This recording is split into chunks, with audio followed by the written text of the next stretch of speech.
Nagwagi ang isang Pinay sa isang reality TV show na X Factor na ginanap sa Israel. Binirit ng 47 taong gulang na Pinay caregiver na si Rose Osang Fustanes ang pinasikat na kanta ni Frank Sinatra na My Way, na siyang naging dahilan ng kanyang pagkapanalo sa Grand Finals. Nag-uumapaw ang kaligayahan ng pamilya at kamag-anak ni Rose dito sa Pilipinas sa Taguig City dahil sa tamo niyang tagumpay. Ate, saludo kami sa pagkapanalo mo. Talagang ginawa mo ang lahat. Hindi lang barangay Kalsada yung binigyan mo ng karangalan, buong Pilipinas, ate. Talagang ginawa mo ang lahat. Maraming salamat sa iyo, ate. Talagang natupad mo yung pangarap mo na maging sikat ka.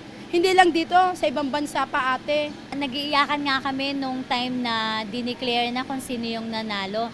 Sabi ko, ang pumasok sa isip namin, ate, ito na yung break mo na hiniintay mo. Hindi mo nakuha nung bata-bata ka pa, ngayon mo nakuha. Kaya tuwan-tuwa kami. Tsaka nung sinabi niya, sabi ko, ang pumasok sa isip namin, sabi ko, tama yung sabi ni ate. Ang sabi niya kasi nung before nang mag-perform, day before, sabi niya, itong ginagawa ko, hindi to para sa akin, para to sa inyo. Nagbigay din ng pagbati ang palasyo sa panibagong karangalang natamo ng bansa dahil sa nasabing kompetisyon.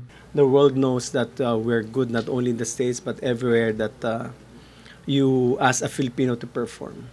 We'd like to congratulate Rose for her victory. That's a victory also of the Filipino people. Si Rose ang first season winner ng X Factor Israel. Ako ang inyong kaibigan, Morge Wamar para sa Newsnight.